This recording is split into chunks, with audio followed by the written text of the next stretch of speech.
ketahuilah, sesungguhnya doa itu bisa dikabulkan dengan cepat atau kun fayakun apabila engkau berdoa lewat amal soleh, karena amal soleh yang dikerjakan dengan ikhlas dapat menyelamatkanmu.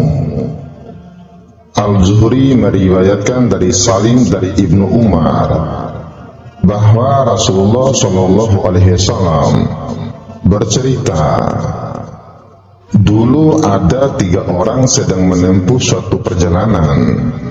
Kemudian mereka berlindung dan bermalam di dalam gua.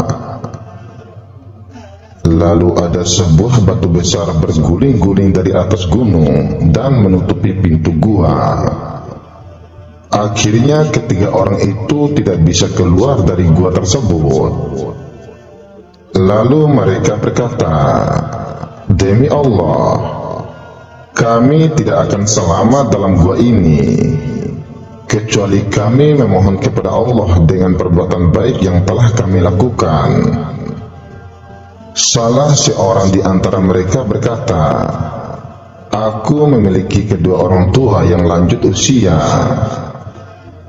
Sebelumnya aku tidak pernah membuatkan mereka minuman. Suatu hari mereka tertidur di bawah sebatang pohon. Aku tidak memindahkan mereka, dan aku memerah susu sebagai minuman sore hari untuk keduanya. Aku membawakannya untuk mereka, tetapi mereka tetap tidur. Aku tidak berniat membangunkan mereka, juga tidak mendahului meminumnya. Sambil berdiri dengan menenteng gelas di tangan, aku tunggui mereka hingga terjaga sampai fajar. Selanjutnya mereka bangun dan meminumnya. Ya Allah, apabila aku lakukan semua itu karena mencari ridho-Mu, maka keluarkanlah kami dari penghalang batu besar ini." Kemudian batu itu bergeser sedikit sehingga terbuka celah kecil. Namun mereka belum bisa keluar dari gua tersebut. Lalu orang kedua berkata, "Aku memiliki sepupu perempuan yang sangat mencintaiku. Kemudian dia merayuku, tetapi aku menolaknya, sehingga aku menyakiti dirinya selama beberapa tahun. Akhirnya dia menemuiku, dan aku berikan harta yang banyak agar dia mau meninggalkanku. Waktu itu dia berkata, 'Tidak mungkin kamu bisa melepaskan cincin ini, kecuali dengan cara yang benar.' Lalu aku meninggalkannya bersama hartanya. Ya Allah, apabila aku lakukan hal itu karena mencari ridho-Mu, maka bebaskan kami dari pintu gua ini." Lalu bergeserlah batu besar itu, tetapi mereka belum juga bisa keluar dari sana.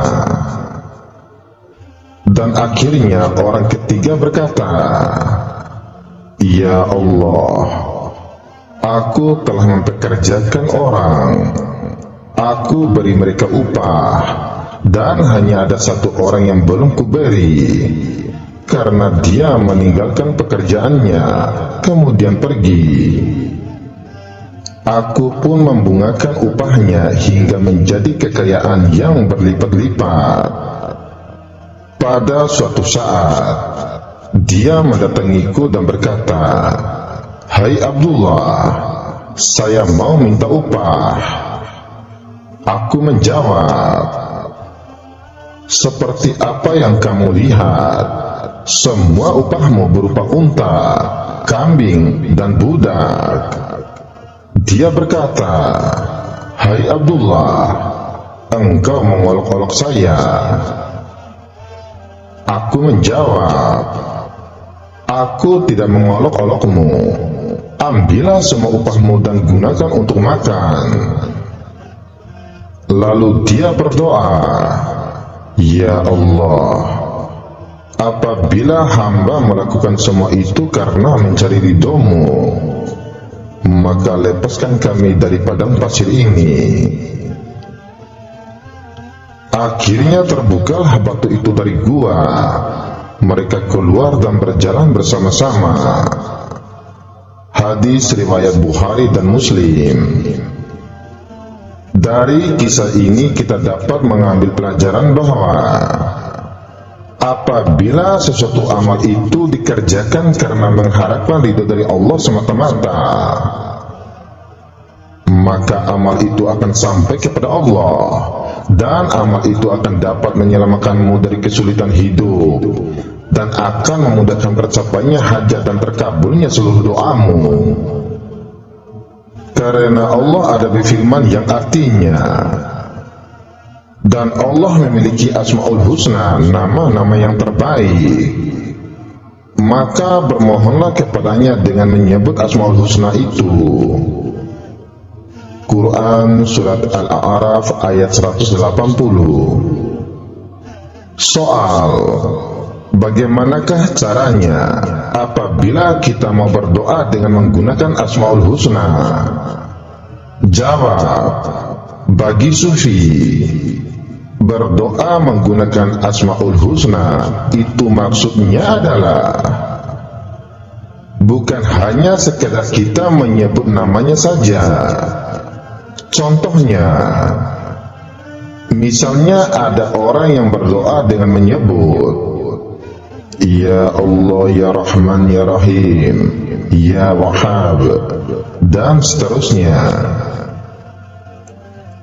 Jika hanya berdoa dengan menyebut nama seperti ini saja, tidak akan memberikan makna apa-apa di dalam doanya.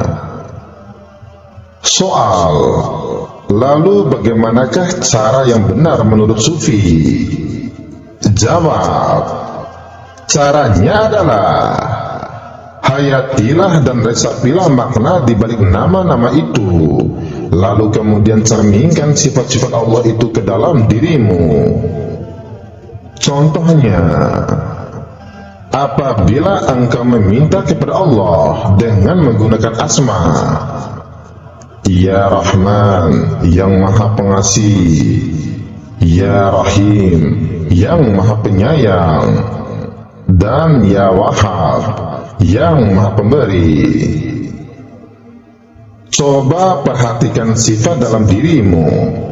Adakah sifat pengasih, penyayang, dan sifat pemberi itu ada dalam dirimu? Jika tidak ada sifat itu dalam dirimu, maka jangan pernah berharap apa yang kamu minta akan diberikan oleh Allah Subhanahu wa Ta'ala. Sebab Allah berfirman yang artinya, maka barang siapa mengerjakan kebaikan seberat zarah, niscaya dia akan melihat balasannya. Quran Surat Az-Zalzalah ayat 7. Dan juga Allah berfirman yang artinya, tidak ada balasan kebaikan kecuali kebaikan pula. Quran Surat Ar-Rahman ayat 60. Dipertegaskan lagi dengan firman-Nya yang artinya, barang siapa yang mengerjakan amal soleh, baik laki-laki maupun perempuan dalam keadaan beriman, maka sesungguhnya akan kami berikan kepadanya kehidupan yang baik, dan sesungguhnya akan kami beri balasan kepada mereka dengan pahala yang lebih baik dari apa yang telah mereka kerjakan. Quran Surat An-Nahl ayat 97.